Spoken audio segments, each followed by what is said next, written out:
Pues muchas gracias por estar aquí, muchas gracias por aguantar toda la mañana. Y es el tercer día de todo el evento. La verdad ha sido un evento que ha sido muy agradable el poder organizar, que es la idea de la seguridad en cómputo. Les pongo un poquito en contexto.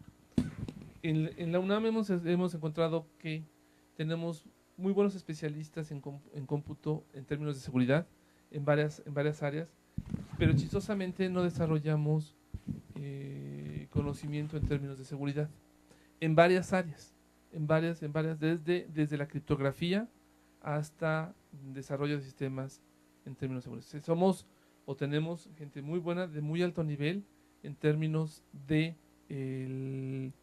la implementación del análisis y de tomar estrategias para poder ser reactivos, pero nos ha costado mucho trabajo construir nuestra propia defensa, no a la reacción. En ese sentido hemos construido este seminario, nuestro segundo año, pero hay un tema que como parte de este seminario que era entender un tanto cuanto la idea de hasta qué punto protegemos la información y hasta qué punto la debemos hacer pública y cómo llevar a cabo que no seamos un Big Brother, pero a la vez tengamos seguridad de nuestra información como personas y por otro lado que como público, como sociedad, tengamos acceso a la información. Es un tema muy interesante, es muy profundo y buscamos, no lo vamos a resolver en un solo día, es un tema que la verdad vale la pena seguirlo discutiendo, pero que para esto entonces pensamos que mejor que invitar a colegas de muy alto nivel, con varias perspectivas de desarrollo, que nos pudieran dar su punto de vista alrededor de estos temas. La sesión, esta mesa, la denominamos Derecho a la Información BS, pero sería contra o a la par de el derecho a la privacidad, así como estrategias de análisis social. Invitamos a 4 plenaristas para platicar al respecto: la doctora Isa Luna Pla, el doctor Juan Mario Siqueiros, el doctor Fabián García Nocetti y el maestro Alejandro Velázquez Menas. Leeré su semblanza de cada uno de ellos, gente de muy alto nivel para nuestra universidad, los cuales, pues, primero les agradecemos que estén aquí con nosotros y poder compartir sus reflexiones alrededor del tema que les acabo de comentar. Empezaré por la doctora Isa Luna Pla. La doctora Isa Luna Pla es coordinadora del área de Derecho de Información en el Instituto de Investigaciones Jurídicas de la UNAM. Es investigadora titular en el Instituto de Investigaciones Jurídicas de esta universidad. Es doctora en Derecho por la Universidad de Occidente Sinaloa. La doctora Isa Luna Pla tiene una maestría en Derechos Humanos por la Universidad London School of Economics and Political Science de Reino Unido y ha sido investigadora del programa Comparative Media Law and Policy de la Universidad de Oxford, también de Reino Unido.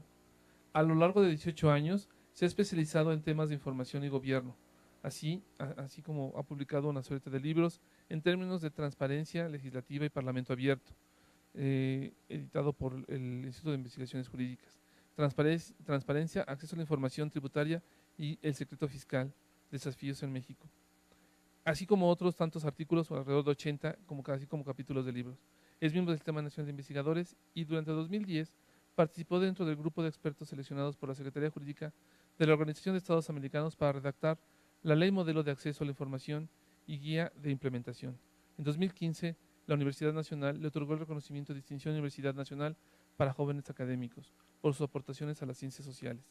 En 2018, el reconocimiento Sor Juana Inés de la Cruz. Dirige la revista Estudios de Derecho a la Información en coedición con el Instituto de Investigaciones Jurídicas de la UNAM, la Facultad de Ciencias Políticas y Sociales y el Centro de Investigación y Docencia Económica y el Instituto Nacional de Transparencia, Acceso a la Información y Protección de Datos Personales, INAI.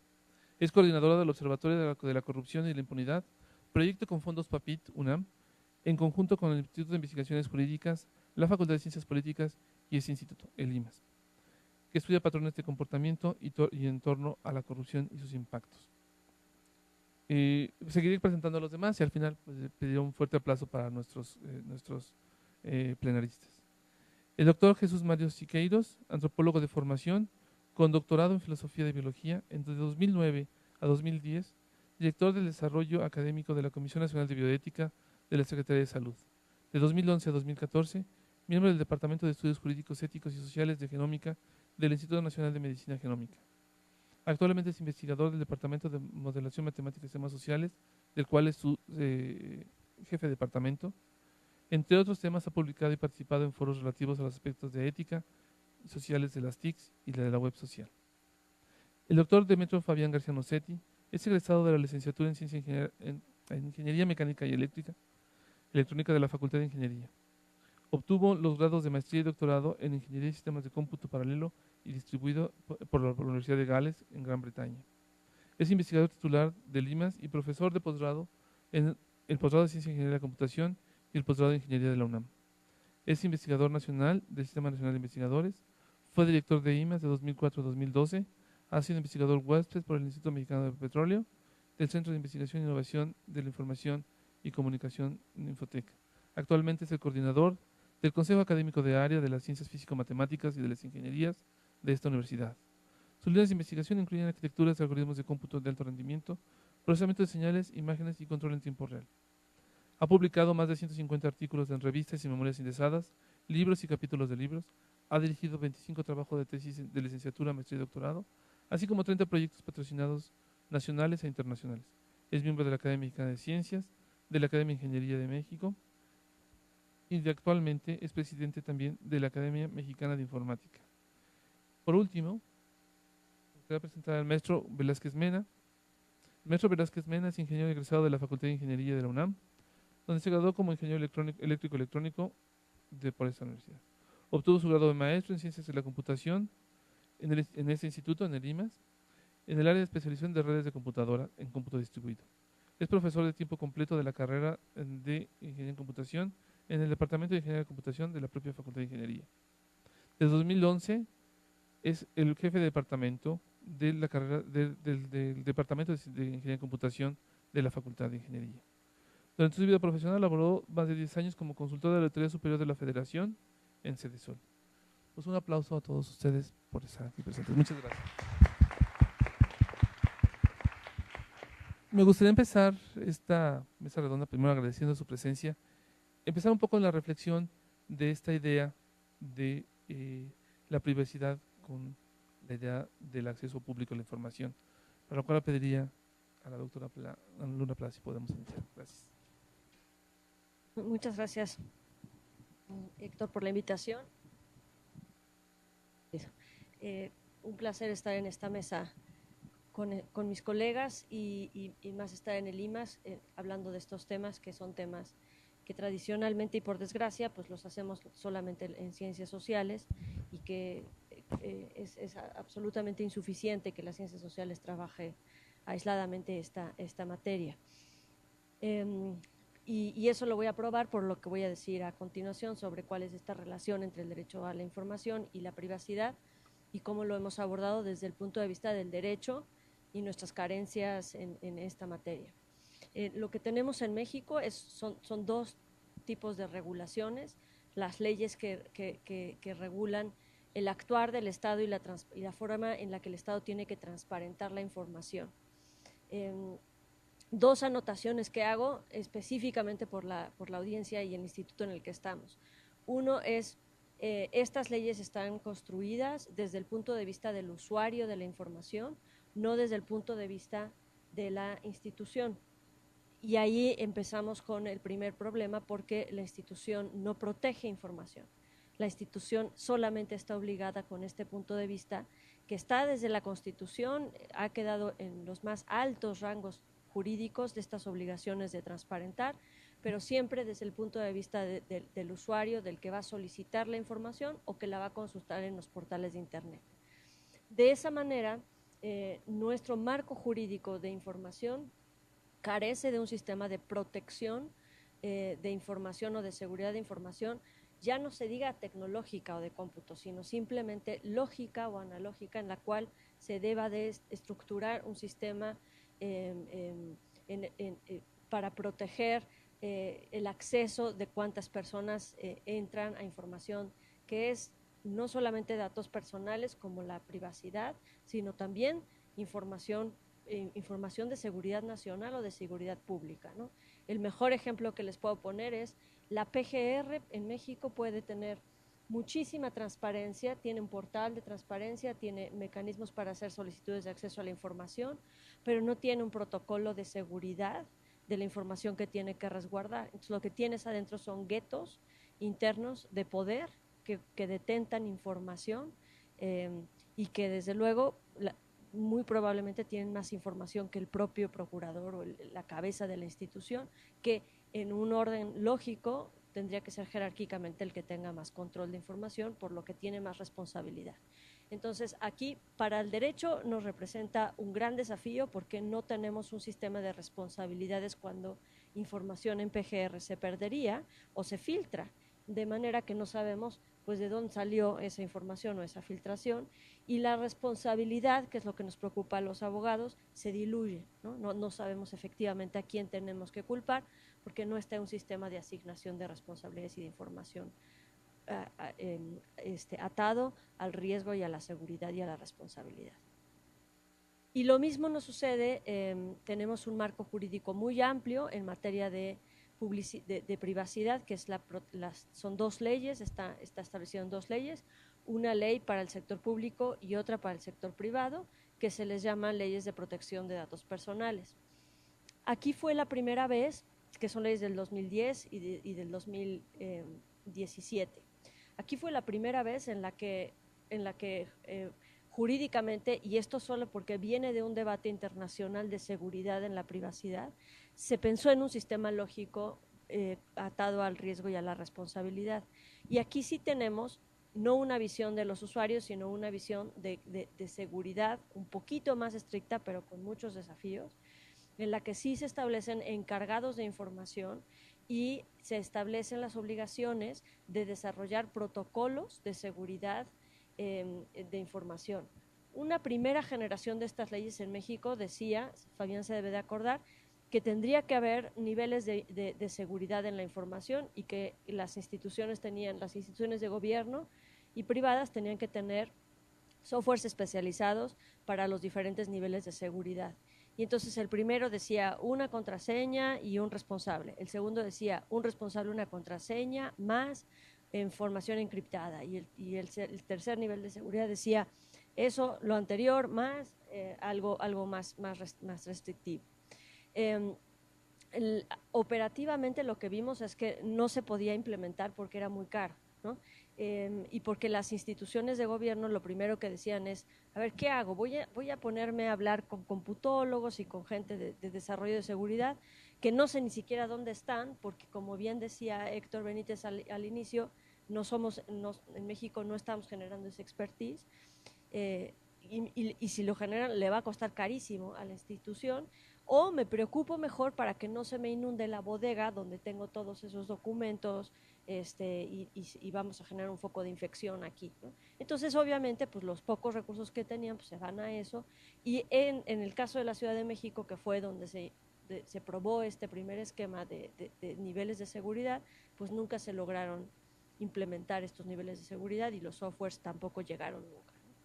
Entonces, lo que se reformó en la siguiente generación fue solamente decir que es obligación del Estado resguardar la integridad y la seguridad física y cibernética de la información o electrónica de la información que contiene datos personales de los ciudadanos que entregan a las autoridades, ¿no? Y esto pues ha tenido también muchas complejidades, no solo presupuestales, sino también para entender cuál es esa mejor manera.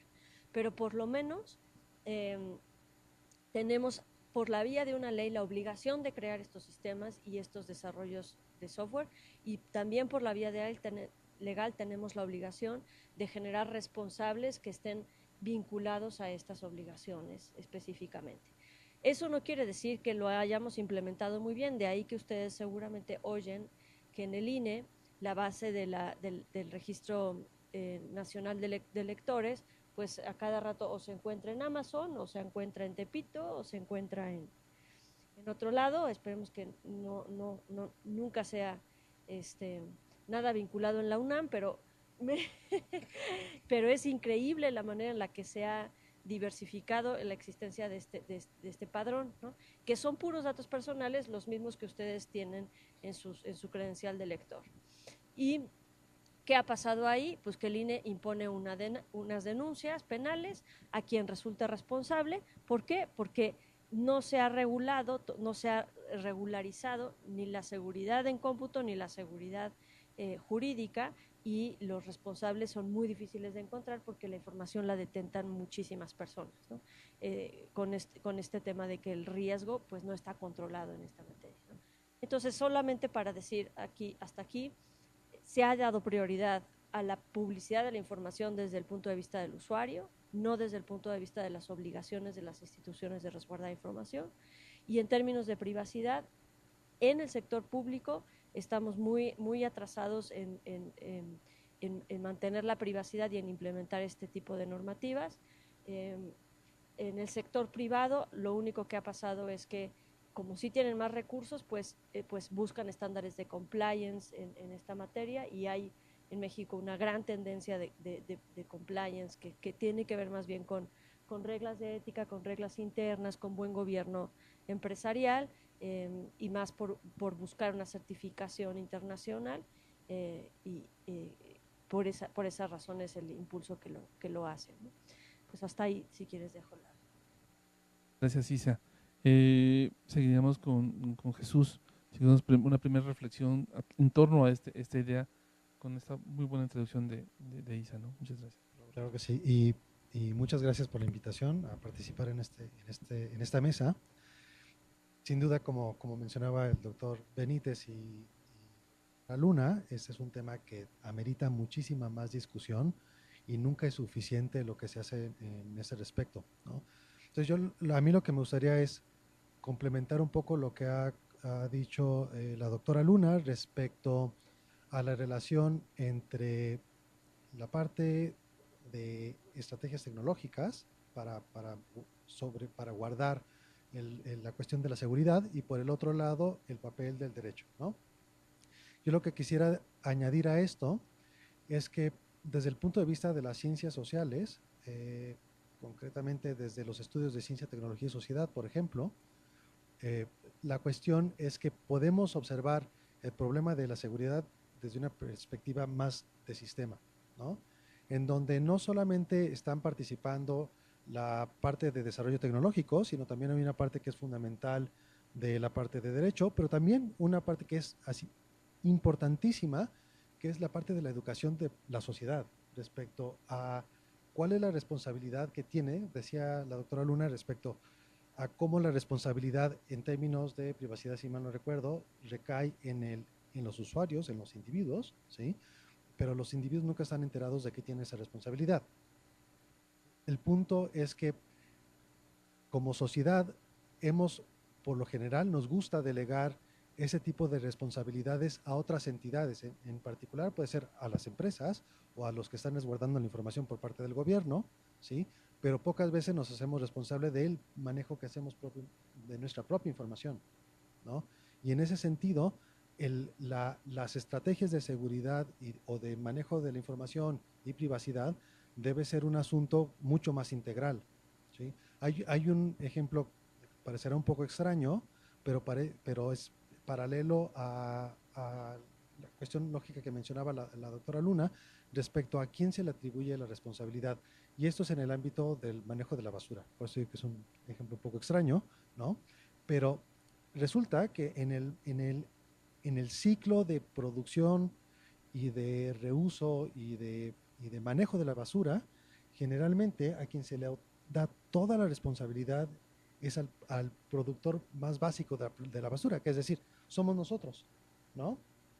Y entonces, en ese sentido, siempre se nos está recriminando que nosotros no estamos separando la basura, tal, pero las empresas que son los primeros que están generando toda esta materia que eventualmente se convierte en basura, se lavan las manos y dicen, no, la culpa es de ellos. En este caso es un poco similar la situación.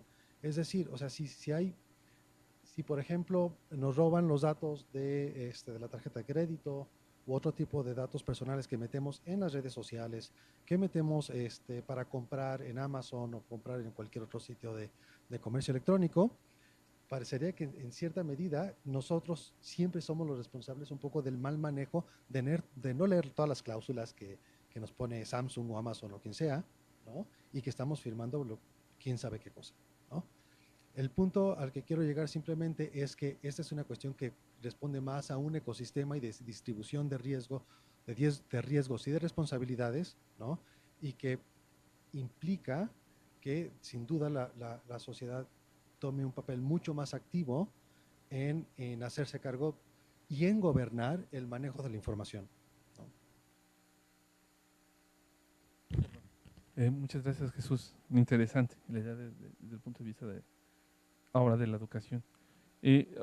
Por favor, Fabián, si nos quisieras dar tus primeras impresiones. Gracias. Sí, desde luego este tema pues siempre presenta muchas aristas, ¿no? Y indudablemente uno de los problemas principales es también el desconocimiento de todo lo que esto implica. Todos nosotros usamos, desde luego, nuestro teléfono celular, nuestro equipo de cómputo, bajamos cualquier cantidad de aplicaciones y cuando dice términos y condiciones, le podemos aceptar porque ya nos urge bajar esa aplicación y empezarla a usar, ¿no? Y damos por hecho que no vamos a tener ningún problema. También mucha de la información que circula en las redes sociales, que tiene que ver con nuestras preferencias, nuestros gustos, a dónde vamos, dónde comemos, qué hacemos, pues todo el mundo las publica y luego es el problema de que esa información pues llega a cualquier persona y luego se generan problemas de seguridad en contra de las personas, porque justamente pues el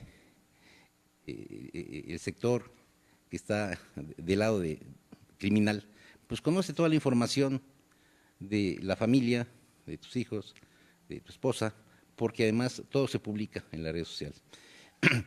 Es un aspecto y es una arista de la información. A mí me gustaría referirme también hablando ya del tema de ciberseguridad, al tema que tiene que ver con el gobierno y con las iniciativas que se dan para el tema de ciberseguridad a nivel nacional, ¿no? Porque tenemos nuestros sistemas de cómputo, en el sector salud, en el sector energético, en todos los sectores, y no estamos preparados realmente para algún ciberataque a ese nivel. Necesitamos una estrategia de ciberseguridad nacional y sin embargo no la tenemos. Si un buen día hay un ciberataque que va directamente al sector salud, no tenemos una forma rápida de responder a este tipo de problemas. Y eso en todos sentidos. Entonces, no hay una estrategia de ciberseguridad a nivel, bueno, en todos los órganos de gobierno, a nivel local, digamos, municipal, estatal, federal, pero tampoco en buena medida y de manera coordinada con las empresas y sobre todo con las personas, como usuarios, por ejemplo, de teléfonos celulares, ¿no? Tampoco hay un esfuerzo coordinado en esta dirección. Hemos estado discutiendo en 2 o 3 foros en los últimos 2 años, en la Academia de Ingeniería y en la Academia de Informática, este tema. Y fue muy difícil reunir a los responsables de la ciberseguridad, pues de las Fuerzas Armadas, de Gobernación, también del sector empresarial, los bancos. Fue muy difícil hacerlo, al final lo hicimos en un par de ocasiones y nos dimos cuenta que cada quien está por su lado, o sea, cada quien está resolviendo sus problemas de la mejor manera posible, pero además esa información no se comparte. En otros países lo que ha sucedido con estrategias de ciberseguridad nacional es que hay un esfuerzo coordinado y los responsables de los diferentes sectores primero se conocen, se comparten las experiencias, de tal manera que cuando hay un ciberataque a ese nivel, pues entonces el tiempo de respuesta es muy importante y esa acción coordinada se da pero en muy poco tiempo y entonces se frena realmente el ataque o las consecuencias del ataque, porque el ataque ya se dio, pero la idea es que en el menor tiempo posible se resuelve el problema. Pero eso solamente se da cuando hay un esfuerzo coordinado.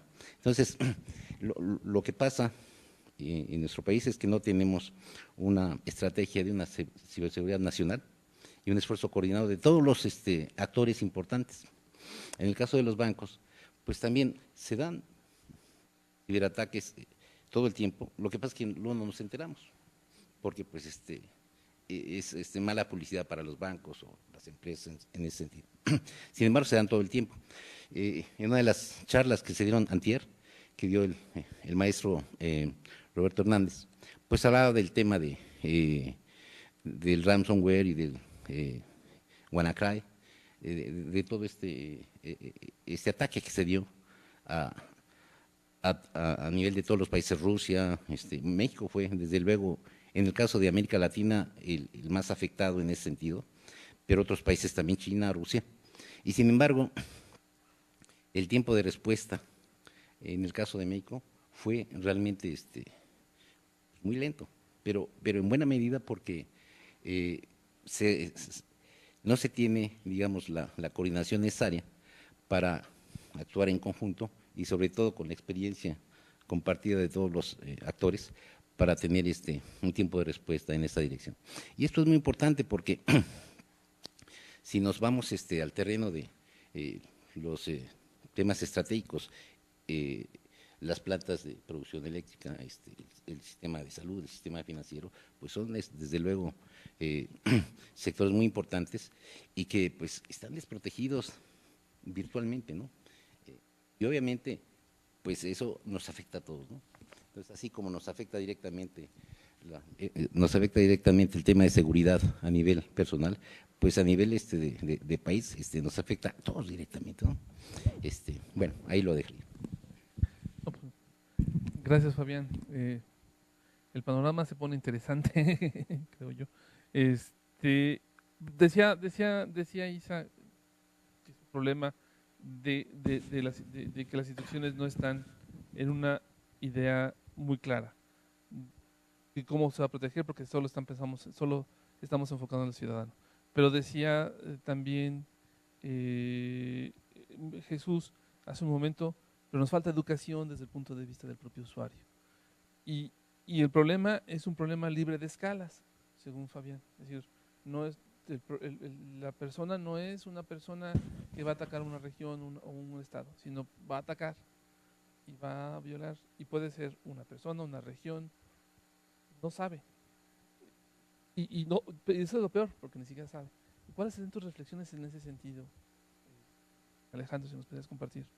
Bueno, ahí tocando un poco más práctico, lo que han comentado con cuestión gobierno, precisamente la Comisión Nacional de Seguridad hace estrategias precisamente para conocerse, ya lo estaban haciendo, ¿no? Pero luego desconocimiento, porque se tienen que mover por regiones y esas regiones no, pues por fechas, por tiempos, no se ve, ¿no? Y resulta que en una de esas sesiones comentaron, oigan, encontramos un cohete, ¿no? Y todos pensábamos, pues un cohete, y no, era un misil rumano, ¿no? O sea, y que estaba en México y que lo tenía el narco, ¿no? Y que lo tenían guardado y que por ahí salieron tanques y por ahí salieron, ¿sabes? Y eso no lo sabían y precisamente es la cuestión de partes coordinadas, ¿no? Que toda esa zona tenían que saber por qué estaban ahí. Bueno, después ya no supo por qué, pero dijeron, ¿y por qué están estas cosas, ¿no? En esa parte de... algo lo van a usar precisamente de esa zona norte, ya el gobierno se estaba preparando precisamente para cubrir cuestiones de seguridad, ¿no? Ya estaban aumentando su seguridad, estaban poniendo ciertas cosas de tecnología y eso dijeron, bueno, nosotros no vamos a usar tecnología, vamos a usar, ¿no? Cohetes, ¿no? O sea, esa es una, ¿no? La otra, la parte de la basura, que es algo muy importante, los bancos les valía cacahuate tu información y lo que hacían es que tomaban los datos de producción, ni siquiera de calidad, ni siquiera de pruebas, ni los revolvían, no tenían protocolos, no tenían esa parte y entonces resulta que los hackers no tenían que entrar a los sistemas de cómputo, lo que tenían que ir era a la basura.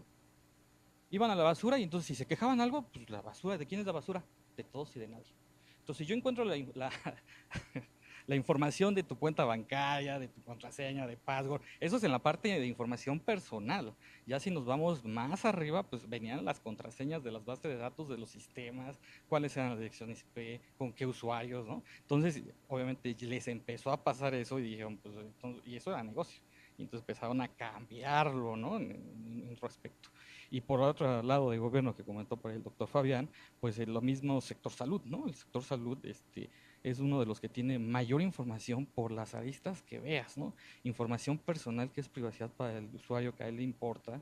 La otra va siendo que las instituciones les importa porque ellos pueden sacar estadísticas de que parece que no nos importaría a nosotros, ¿no? Que cuando te preguntan, oye, pues te enfermaste, sí, pero dime, ¿dónde vives? Casi casi en qué cuadra, en qué sector, qué comiste la semana pasada, la antepasada, tus genes de dónde vienen, ¿no? Y muchos dicen, ¿eso para qué es?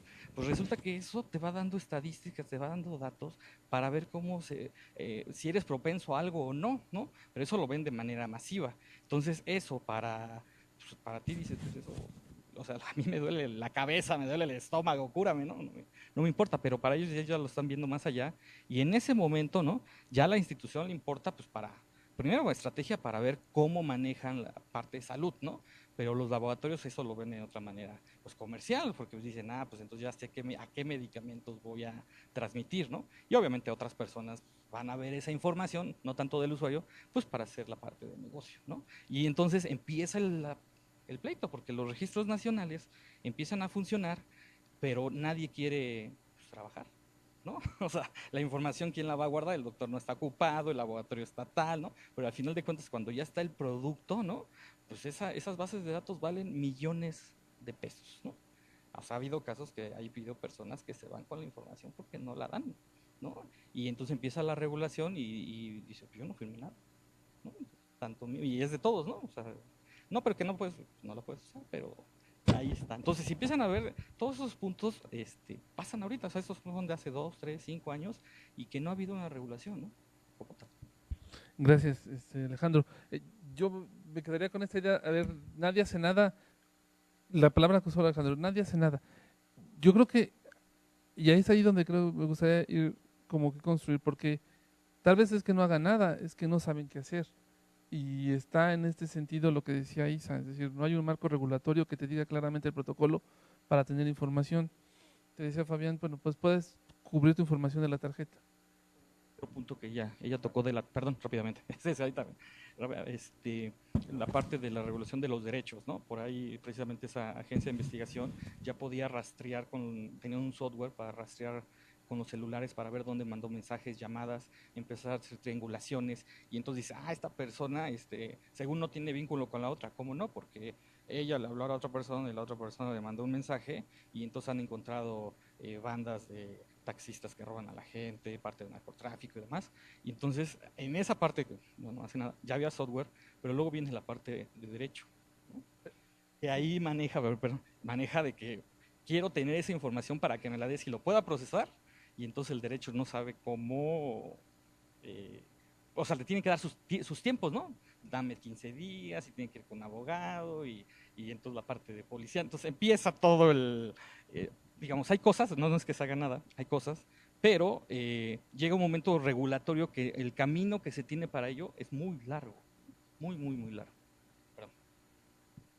Donde quería llevarlo era en el término de un poco tomando lo que decía Alejandro, pero como lo estaba enfocando Fabián, no era necesariamente es ver a la persona o el hecho puntual, sino el contexto, los perfiles, es decir, qué está pasando con todo tu alrededor. Es decir, no verificas la tarjeta de crédito. La tarjeta de crédito o el dato personal puede ser irrelevante si conoces el contexto de todo un grupo social y sobre esto puedes manejarlo desde una empresa hasta pues poder vincular el narcotráfico para saber cómo llevarlo. Y en ese sentido, me gustaría, ¿cómo lo ven ustedes en una segunda esquema? Si se dan cuenta, pues lo vemos todos ahorita de esta primera plática en un problema pues multiescala y multifactorial. Es decir, a escala desde el pequeño individuo o del individuo personal hasta la gran institución supranacional. Y factorial porque vienen muchísimas ondas metidas en esto desde la perspectiva de cómo manejar la información. ¿Cómo lo ven ustedes? ¿Cuál es el andamiaje que pensarían que nos falta por construir bajo la perspectiva social, bajo la perspectiva bien importante del derecho y en la perspectiva de la respuesta o de la construcción de los sistemas y de la educación a través de estos? No sé, ¿quién quisiera dar su primer punto de vista? Concretamente a mí me gustaría dar un ejemplo muy específico justo de lo que acabas de mencionar respecto al ámbito de lo social y que sin duda se vincula con la parte legislativa o la parte jurídica, ¿no? El, un tema que lleva siendo importante y objeto de debate durante muchísimos años es la cuestión de la información genética, ¿no? Es muy, muy, muy importante, ¿sí? El caso es que todo este debate inicia con el proyecto del genoma humano, ¿sí? De cerca de 87, 88 del siglo pasado, ¿sí? Y a partir de eso, a partir de esa iniciativa, distintos gobiernos, y particularmente el del que quiero hablar es del gobierno inglés, empezó a preocuparse de una manera importante sobre cómo se debería manejar esta información genética, ¿sí? Entonces la estrategia, que es una estrategia que creo que está empezando a permear en distintas partes, y es a eso cuando yo me refería a la cuestión de la educación por parte de la sociedad y del usuario, ¿no? Es que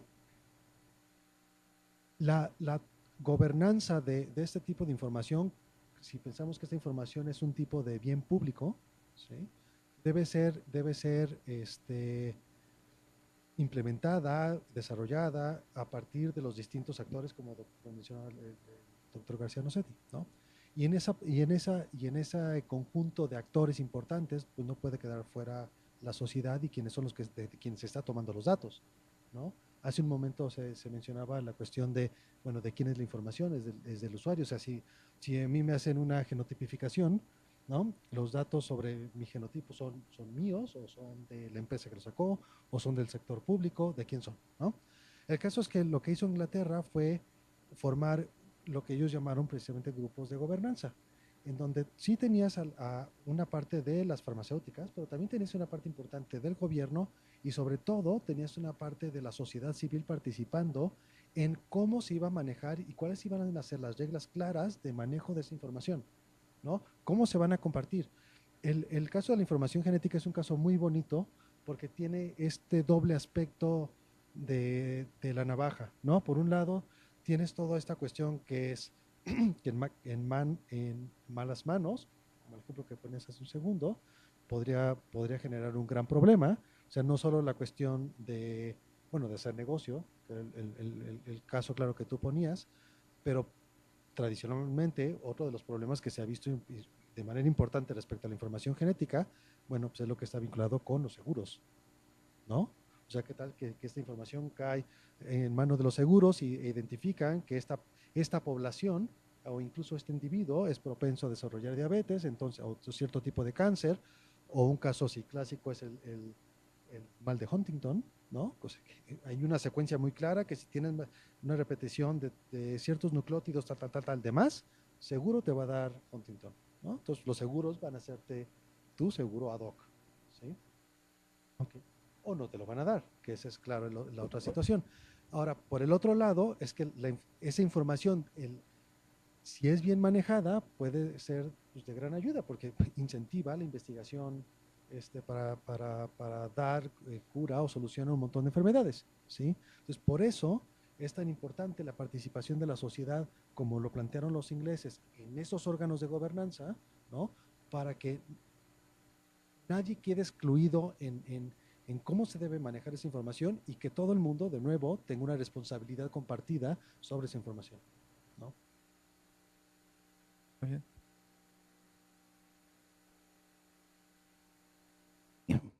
Sí, totalmente de acuerdo en que debe ser un esfuerzo, una actividad compartida. De otra manera, se pierde el control. Y al ser compartida, desde luego hay también una responsabilidad compartida de parte de todos ellos. Hablabas del tema del genoma, que en este caso, por ejemplo, sí puede ser usado en contra, pero también es muy importante tener, por ejemplo, la información del genoma de las personas para el tema de medicina de precisión, porque en este caso es el lado positivo, en donde dependiendo justamente del genotipo que tenga, pues entonces eso combinado con una serie de características específicas asociadas a un determinado enfermedad, pues se puede dar el tratamiento justo y a la medida en función de tu genotipo. Y entonces Eso está asociado a medicamentos hechos a la medida para el problema que tiene. Y también en un momento dado, pues poder predecir qué tipo de problemas vas a tener y de qué manera se puede uno anticipar a ese tipo de problemas. Hablando de modelos predictivos, por ejemplo, para el sector salud, y bajo este esquema de medicina de precisión asociado justamente al genoma y al manejo de todas las variables asociadas para un determinado afección, por ejemplo, el tema cardiovascular, los accidentes cardiovasculares, que son en nuestro país pues el número 1 de las muertes realmente en nuestro país y en América Latina, pues justamente asociando el tema del genoma, asociando el tema de medicina de precisión, ciencia de datos y análisis de grandes volúmenes de información de diferentes poblaciones a nivel de municipios, estados y el país, se puede enfocar perfectamente el tipo de medicina ad hoc para sectores de la población muy específicamente, y con eso también incluso optimizar los recursos económicos, porque digo, para el sector salud pues no hay presupuesto que alcance, pero si de alguna forma se puede optimizar de esa manera, pues entonces va a llegar de una manera, digamos, óptima los recursos para este tipo de actividades. Entonces, en el caso de la privacidad con respecto a el tema del genoma, pues sí, también es una cuestión en donde desde luego que tenemos que asegurar que tenemos un esquema de derecho bien establecido para salvaguardar esta información de esa manera. Y yo coincido en que la mejor forma de hacerlo es que sí tengamos un esfuerzo y una responsabilidad compartida en esta dirección. Y también creo que la sociedad civil debe participar muy activamente en este, además de los especialistas y los expertos del dominio, ¿no? Pero desde luego la sociedad civil, su participación es fundamental, porque entonces la responsabilidad es de todos. Definitivamente. Adelante. Yo abonar un poco en los dos puntos, el tema institucional como de diseño de sanciones, que es lo que preguntaba también Alejandro, y este último tema que se está abordando sobre estas medidas de uso. Institucionalmente tenemos algunas agencias, como le decías Alejandro, que se dedican muy descoordinadamente y con muy pocas facultades en esto, ¿no? El Instituto Nacional de Transparencia y Acceso a la Información, que es el INAI, tiene facultades en la materia, pero el mismo INAI se la pasa, como dice Fabián, organizando foros para ver quiénes van a entrarle a la ciberseguridad, y entonces se encuentra con que está Conducef, se encuentra con que están algunas más, pero nadie tiene coordinación, y el mismo INAI no tiene suficientes facultades como para hacer una investigación o un peritaje y determinar cuáles fueron las causas y cuáles las afectaciones, y después hacer justicia resarcitiva, ¿no? Ya te clonaron, ya te hicieron un ataque cibernético, y después cómo viene el derecho a reparar el daño que se generó. Eso en México, la única vía por la que se puede hacer es por el derecho civil. Cuando el afectado acude a un tribunal y dice, pues ayúdenme, me pasó esto. ¿Y qué es lo que llega a encontrarse? Pues como bien decías, Alejandro, pues que el tribunal dice, yo no tengo ni el software para investigar, no sé cuál fue la cadena de personas que intervinieron en tu información, y no tengo mecanismos para hacerlo porque el derecho no está modernizado y no tenemos investigación forense, que es lo que le decimos nosotros en esta materia. La única, es más, les cuento el dato más ilustrativo, la única ciberpolicía que tenemos se dedica a delitos de pornografía, y esos son los que tienen como tecnología más avanzada, pero solamente trabajan con esos delitos. Y luego está el CISEN, que sí tiene tecnología y herramientas de ciberseguridad, pero que las usa pues no para nosotros, sino para otros fines de seguridad nacional. Entonces, pues claro, si te enfrentas con esto, yo en el sector de datos personales, en las conferencias de datos personales que se organizan en este país, las discusiones que se tienen o los problemas que se tienen es que cada vez más la gente, los jurídicos que trabajan en los bancos, por ejemplo, o en las empresas, llevan más juicios penales porque sus propios trabajadores filtran información y la venden.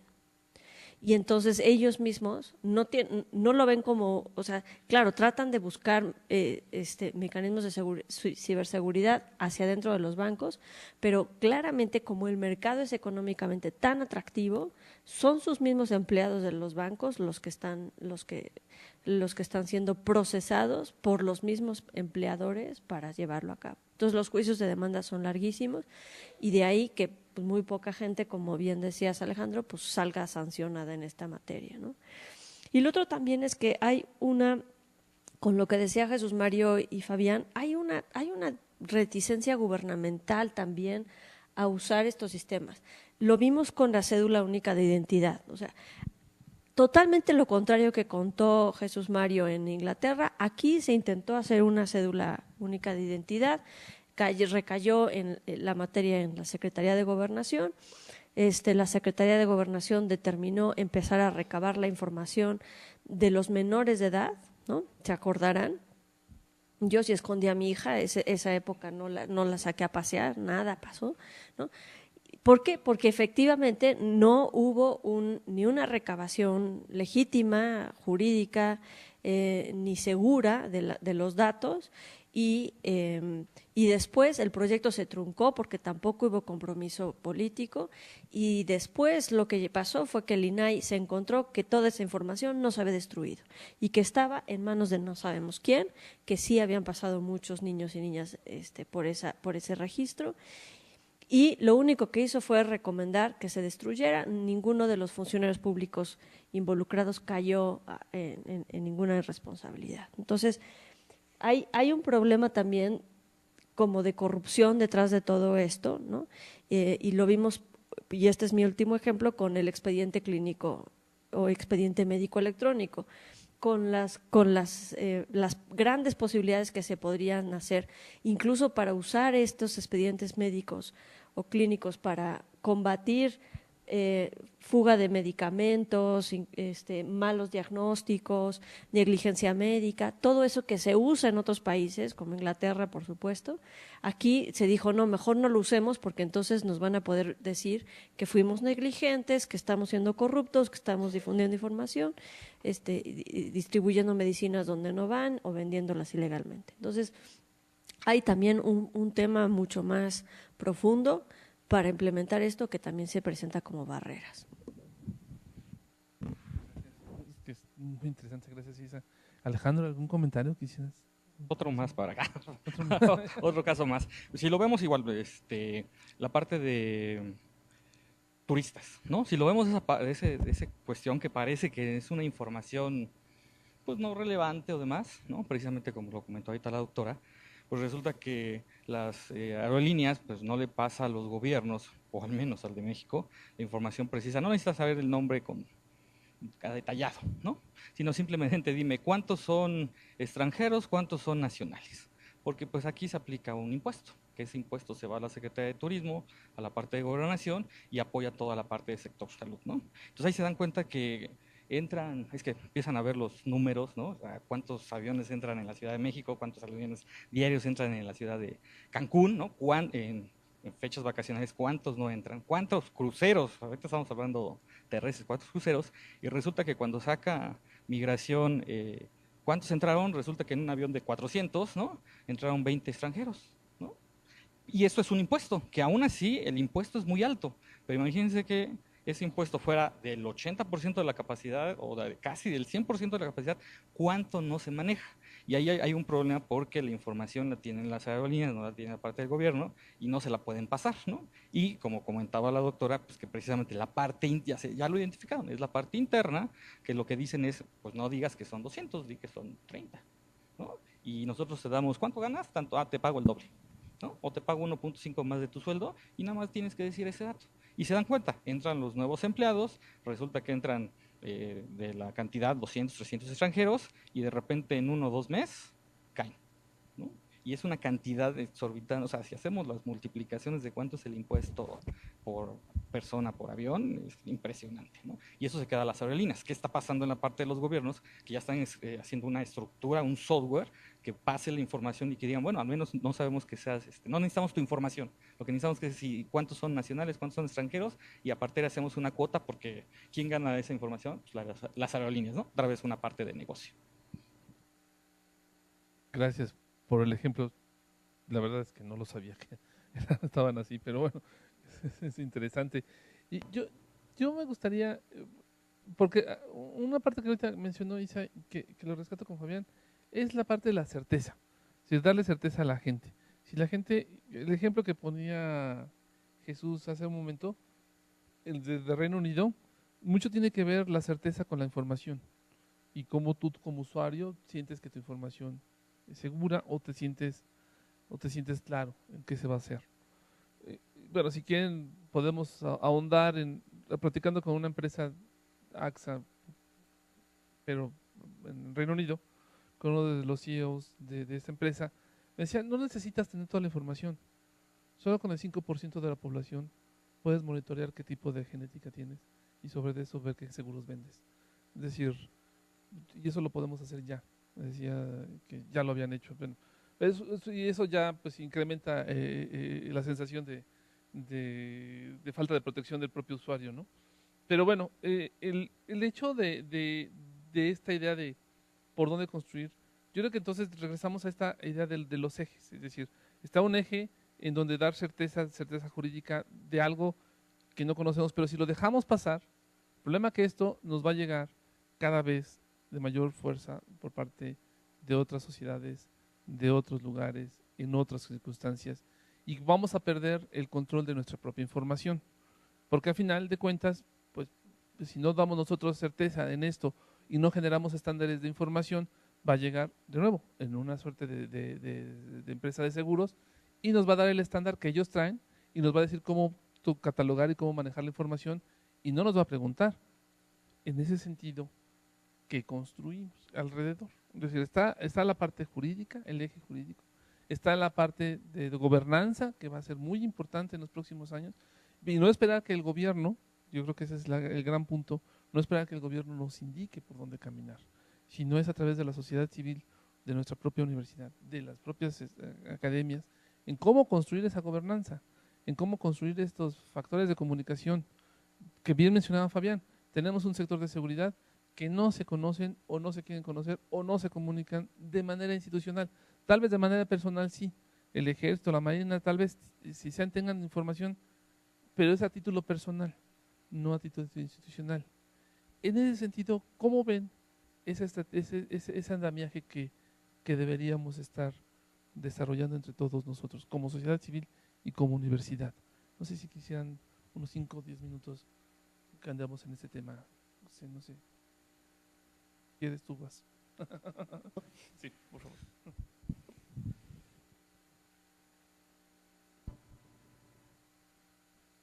Que no es un tema, no es una cuestión fácil. No, No, sin duda. Sí, sin duda, sí.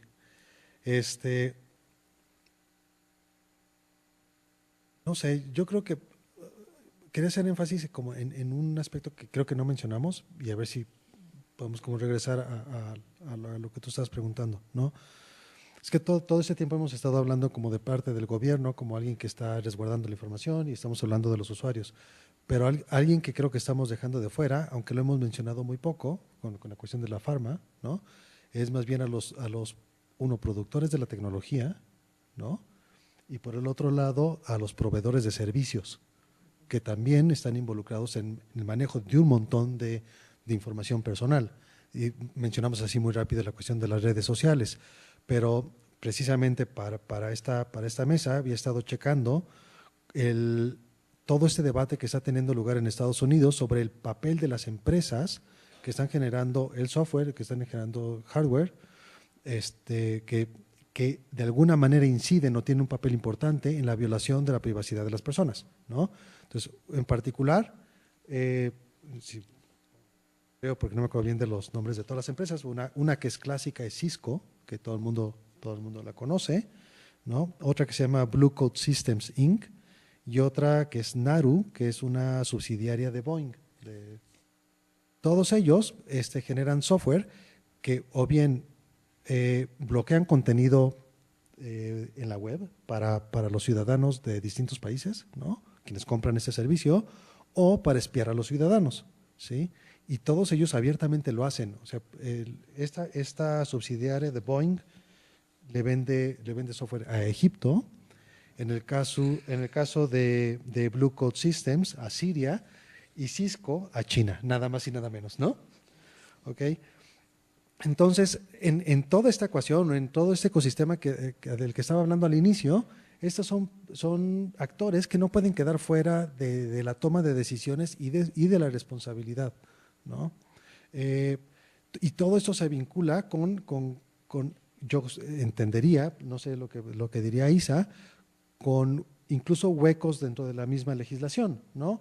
En donde los gobiernos están en su derecho por cuestión de seguridad nacional, de observar el comportamiento de sus ciudadanos y en dónde está el límite de lo que puede observar un gobierno, ¿no? Y qué responsabilidad en este caso tiene alguien como Cisco respecto a lo que está haciendo el gobierno. Hay una organización que probablemente la mayoría de ustedes conocen, que es el Electronic Frontier Foundation, ¿no?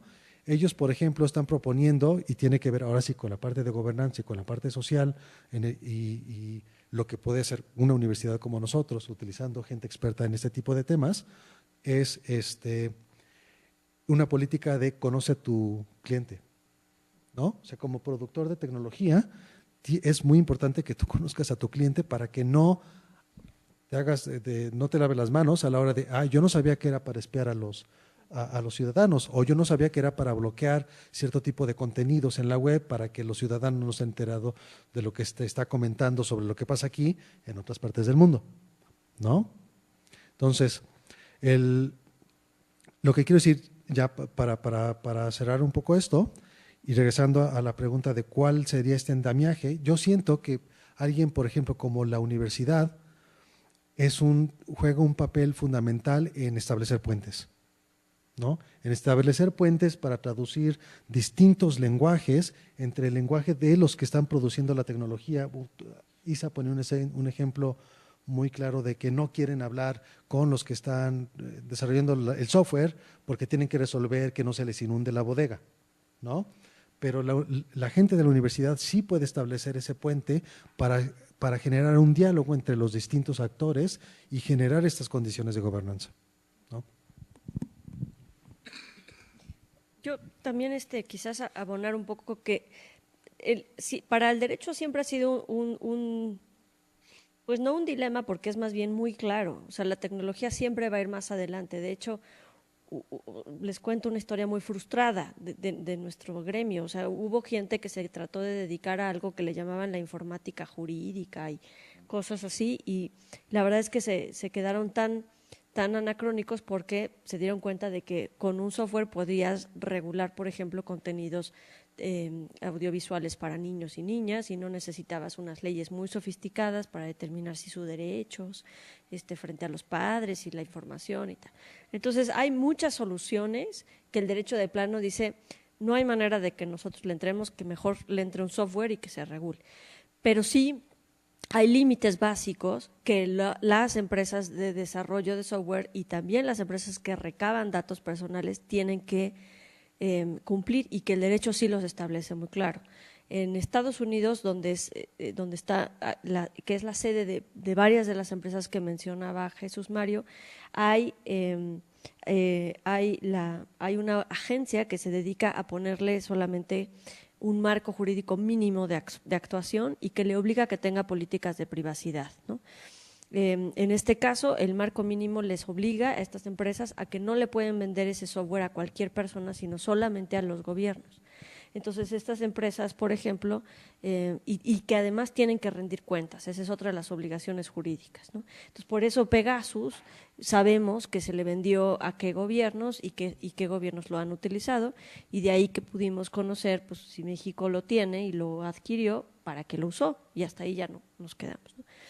Y por eso Facebook y por eso Google tienen restricciones mínimas de uso y recabación y análisis de datos personales que están basados en las normas estadounidenses y no en base al modelo jurídico más proteccionista que es el europeo, que sí le exige que deje de hacer tratamiento de datos. En México, hasta donde nosotros hemos llegado, es que el INAI le pida a Google y a Facebook que dejen de hacer tratamiento de datos y ellos simplemente dicen, yo no tengo un domicilio en México, ¿no? ¿Qué crees? No, sí, es más, ya no me puedes juzgar con tus leyes mexicanitas, aquí ya no tengo ni domicilio en México, cuando hay un edificio gigante en Montes Urales que dice Google, ¿no? Y Google dice, no, yo no trato datos personales, pero claro que analiza datos personales y que analiza perfiles y navegaciones y que los junta y los macha, y en fin, es una cantidad de cosas que por supuesto tenemos que pensar en el derecho y ahí es estratégicamente donde yo sentaría el actuar del derecho, ¿no? Fabián, dices. Yo creo que sí, el marco de acción está, aunque parece limitado, ¿no? En ese sentido. Sin embargo, pues tenemos que empezar por algo. Y yo creo que sí, la idea de tener un marco mínimo como línea de base pues es fundamental.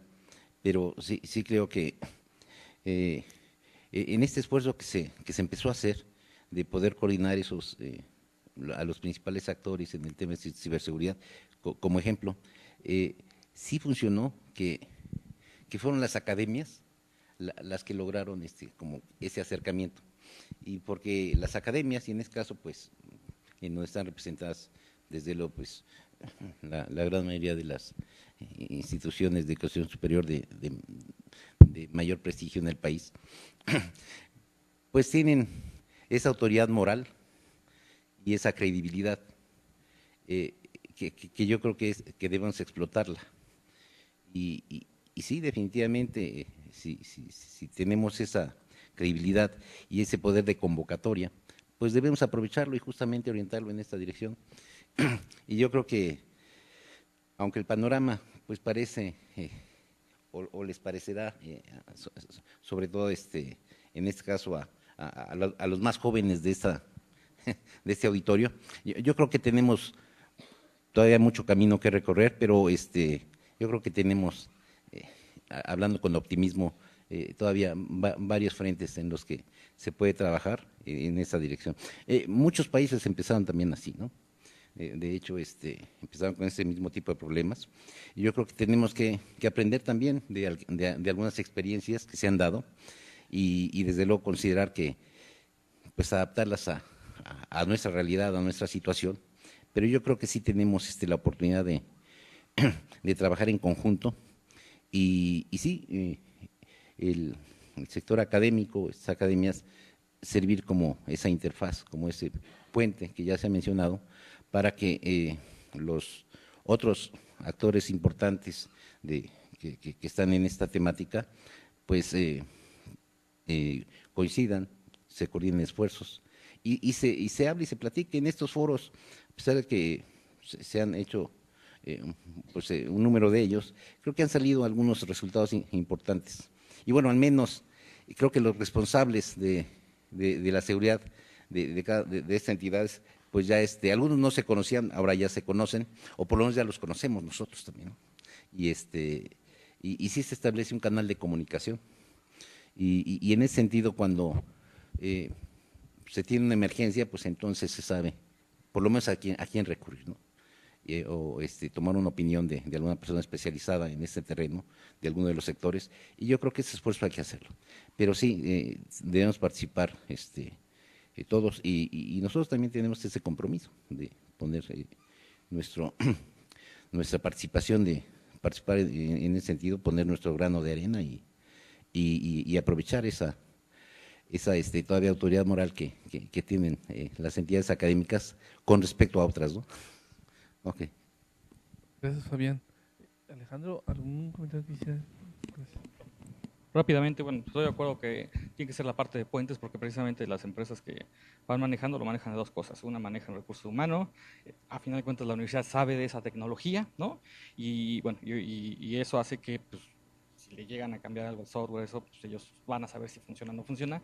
Y la otra que luego no que hemos tocado, a final de cuentas pues, esto luego radica en software, ¿no? Luego software es negocio, pero también es algo intangible, ¿no?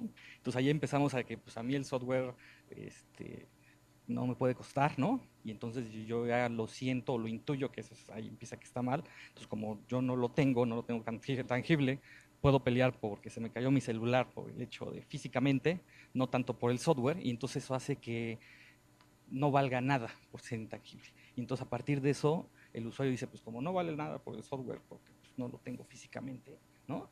Pues entonces puedo subir, bajar información ahí donde sea, y entonces las empresas dicen, bueno, pues yo tengo que vivir de algo, ¿no? O sea, o me fondea el gobierno, me fondea otra empresa, ¿no? O yo hago mi propio negocio, ¿no? Pues a final de cuentas son las personas. Entonces ahí también es lo que tenemos que ver con los usuarios, ¿no? De las cosas que se tienen en la computadora costó algo, ¿no? Intelecto, tiempo, lo que sea, ¿no? Y eso tenemos para que ellos lo aprecien, ¿no? O sea, como cuando compran un coche, cuando se compra algo, o sea, algo físico, y eso, sí. Y obviamente eso hace que pues ya le puedas exigir también a la empresa, ¿no? Que es el actor que comenta el doctor. O sea, ahí estamos, nos falta cultura en muchos ejes que si las empezamos a cerrar ya podemos empezar a exigir, ¿no? Daría pie a si alguno si alguien del auditorio quisiera hacer alguna pregunta a nuestros panelistas, por favor, si alguien quisiera comentar algo. Víctor, por favor, gracias. Buenas tardes a todos, muy interesante sin duda la discusión. Como lo han comentado, el panorama es complicado por el contexto del país, cómo garantizar esa privacidad de nuestros datos, y entonces la pregunta concreta es cómo proteger nuestra privacidad en un país como el nuestro, reduciendo lo menos posible nuestro derecho a la información, o de plano lo más efectivo es mejor aislarse del mundo digital, ¿no? Yo siendo computólogo no pienso en esa opción, pero a veces parece que es la única, ¿no? Quisiera dar un comentario a la provocación de Víctor.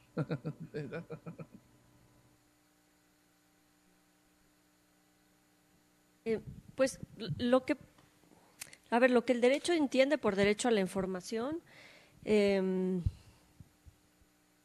bastante limitado, mucho más limitado de lo que tú te estás imaginando. Desafortunadamente, por derecho a la información, justo como en la Constitución, en las leyes, es información noticiosa que está en radio, televisión.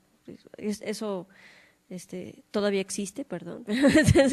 Esas dos todavía existen, pero el derecho piensa que son más importantes la prensa, ¿no? Y el derecho de acceder a información de gobierno. Entonces, lo que se ha enfocado como ese derecho es cómo garantizamos que esa información dentro de estos medios de comunicación sea accesible a las personas. Y ya muy forzadamente el derecho en telecomunicaciones trata de garantizar esto de derecho a la información en otras fuentes como por ejemplo Internet, ¿no? Que es todavía pues la mitad de la población que tiene acceso a eso, en México nada más. Entonces, la discusión es más antigua, no se centra en la información como le estamos trabajando el día de hoy en esta discusión, sino en información más documental, que existe en un papel, que existe, ¿no? O que existe en una radio o en la televisión. Y por eso pues no hay un debate en el nivel en el que tú lo estás planteando, pero sí es muy importante pues entender que hay límites también en los derechos, ¿no?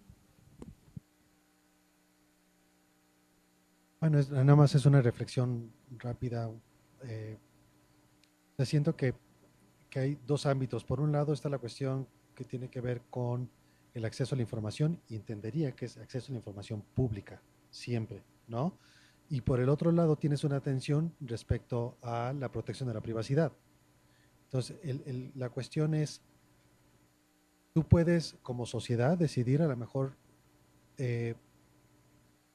o renunciar a tu privacidad en favor, por ejemplo, de que todo sea público o incluso de cuestiones de seguridad pública, ¿no?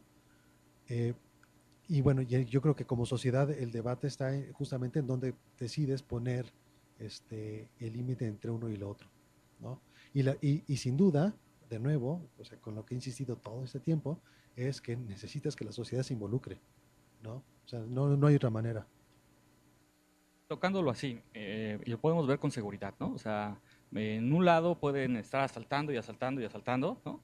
Y entonces, ¿qué pasa? Que dices, bueno, me están asaltando, si tú no tienes esa obligación, digamos, de individuo, decirle como sociedad, oye, ¿sabes que están asaltando? Y entonces llega uno, llega dos, llega 50, entonces ya el gobierno ya tiene que actuar y poner algo ahí, ¿no? Digo, a lo mejor se tienen que esperar 20 o 30, ¿no? Pero tú dices, o sea, yo voy a perder mi tiempo, mi precisidad, que me pregunten, por tal de levantar una denuncia y no me va a pasar nada, sí, pero tú lo estás pensando como individuo. Entonces, si ya lo manejas como sociedad, ¿no? En ese momento, entonces ya todos van a empezar a hacer la denuncia, van a encontrar ese foco y van a proceder a actuar, ¿no? Entonces, y si no lo hacemos, en el otro caso cae que dicen, pues es que no pasa nada, ¿no? Llegó una denuncia o dos, entonces no es un foco rojo, ¿no? Y entonces ahí es cuando empezamos, ¿no? ¿Qué tanto yo lo voy a dar? Digo, ese es en el caso penal. En el otro dices, bueno, si yo sí necesito cierta información gratis o necesito ciertos recursos gratis, pues sí estoy o me forzo, ¿no? A dar mi información privada con tal de obtener ese recurso, ¿no? Y bueno, dices, pues eso no pasa nada, pero otros van a decir, ah, mira, yo ya tengo 50 millones de usuarios que usan este software, ¿no? Y entonces si tú me pones como logo o tal cosa, obtengo una cantidad impresionante de recursos. Gracias. Fabián, ¿quisieras alguna otra pregunta? ¿Alguien quisiera? Sí, por favor, Julia. No sé quién tenga. Bueno, yo quiero comentar sobre las tecnologías, o las nuevas tecnologías de Internet de las Cosas, que son equipos generalmente que se están utilizando como los HomePods de Apple, o el Alexa de Amazon, o o el Google Home. Son equipos tecnológicos y que realmente de alguna forma utilizan nuestra información, porque como han dicho en varias conferencias, utilizan nuestros datos, desde dónde nos localizamos, cuáles son nuestros gustos, a dónde vamos a ir, en qué tiempo, incluso nos dicen hasta el clima, ¿no? Y esa es una invasión, entre comillas, a nuestra privacidad, y que realmente cuando compramos el equipo, pues no sabemos hasta qué punto van a llegar. Hace poco se publicó que el estado de California es el primer estado que va a legislar a las empresas que desarrollan ese software para que se cheque el código. ¿Por qué? Porque ahí hay una filtración, ¿no? Y realmente en México pues compramos y adquirimos esos productos y bueno, si leemos bien el manual sabemos cómo se utiliza. Y esa parte también es cuestión de analizar porque hay muchas videocámaras y tecnologías que se están utilizando. Por otra parte está lo de los diversos ataques, ¿no? Tenemos ataques internos, que algunas son involuntarias, como hace poco que me enteré de una violación a una base de datos al Seguro Social en Michoacán, un hospital en Michoacán. Y todo había sucedido porque el administrador no le puso contraseña a la base de datos. Esa es una negligencia o falta de conocimientos. Y la información se enteró un investigador, no sé si americano o europeo, que se estaba vendiendo esa información de todos los estudios o todos los historiales clínicos de ese hospital. Por otra parte está lo de los ataques de SPEI, que también una empresa americana investigó y vio que era Norcorea que había estado atrás de todo ese tipo de ataques en el cual había sacado, no sabemos, información, incluso dinero, y que bueno, nosotros como usuarios finales, pues nada más o nuestra transacción, nuestra transferencia se tardó o no pasó el depósito, pero atrás muchas veces no sabemos qué sucede. A mí lo que me gustaría saber si alguno de ustedes es el famoso convenio de Budapest, ¿no? Que ese convenio, creo que es hace unos años que se generó y que México nada más es observador. Ese convenio trata los delitos informáticos, es decir, que ya traspasa México, ¿no? Si a mí me pasa algo o mi información es robada en China, ¿qué pasa? ¿A quién le digo? Como decían bien, pues Google no se va a hacer responsable porque no está aquí en México. Pero México, no se, por lo que yo sé, no se ha querido involucrar o entrar al convenio, no sé si por corrupción o porque no les conviene realmente o qué esté pasando, ¿no? No sé si alguno de ustedes me pueda decir. Yo creo que en esa parte pues atacaríamos la forma de los delitos informáticos que existen desde protección de datos, pero que existen fuera de México. Una cosa es que suceda aquí, que se impune, ¿no? Se roba información, hay delitos desde trata de blancas, pornografía, etcétera. Ahí está la policía cibernética, pero se queda ahí. Pero ¿qué pasa si ese delito viene atrás de las fronteras, en otras fronteras, está atrás en otros países? Entonces esa parte yo creo que es bien importante porque muchos de los ataques vienen de fuera. Una cosa es aquí en México, ¿qué pasa si el delito viene de otro país? ¿Algún comentario? Pues, no, la verdad es que no hemos… Sí hay una discusión en México sobre… Justo ahorita mismo hay un evento en el INAI para discutir un convenio y cómo México puede entrar a un convenio con los países de la Organización de Cooperación Económica para protección de datos personales. Y la razón por la que no habíamos entrado antes es porque no tenemos los estándares suficientes para compartir información. Y me parece que lo mismo nos pasa con la protección. Tampoco tenemos como las medidas de protección suficientes para entrar a convenios que nos obligarían a perseguir judicialmente a empresas o a instituciones. Entonces, la única vía por la cual México puede perseguir estos temas pues es inaugurar caminos a través tanto del INAI, que lo único que puede hacer es restringir la indexación de información en buscadores, ¿no? Pero no para proteger ciberdelitos. Entonces, digamos que no existe un elemento de protección similar, y mientras más diferentes son nuestros sistemas jurídicos, en México tenemos algo más proteccionista, por eso aquí no se instalan estas empresas, ¿no? Aquí no pueden, y en Europa se están yendo porque el marco jurídico les exige mucha más protección a la privacidad que en Estados Unidos, que tienen pues digamos una regulación muy laxa, y por lo tanto pues no puedes ir a un tribunal en Estados Unidos a reclamar esta justicia porque tus derechos son más limitados. Pues bueno, ese es el punto claro que estamos viendo aquí, que es con varios ejes, con varios procesos que nos llevaría desde el hecho mismo del hecho, partimos del hecho que pasó un ciberataque, pero tienen muchas ramificaciones o anteriores al hecho propio de este delito, que podemos verlo a través de un ciberataque. Pues nada más de agradecerles a todos ustedes su participación en la mesa, al auditorio también por estar aquí con nosotros. Los esperamos en los talleres hoy por la tarde. Muchísimas gracias, de verdad, por compartir sus conocimientos y su tiempo con nosotros. Gracias. Teléfono celular. Su teléfono celular es una puerta abierta. Es una extensión de su oficina, es una extensión de su casa, y lo traemos ahí prendido todo el día, y luego a veces lo traemos activo con el Bluetooth, y por ahí fácilmente se nos mete, ¿no? Los están observando, seguro. Gracias.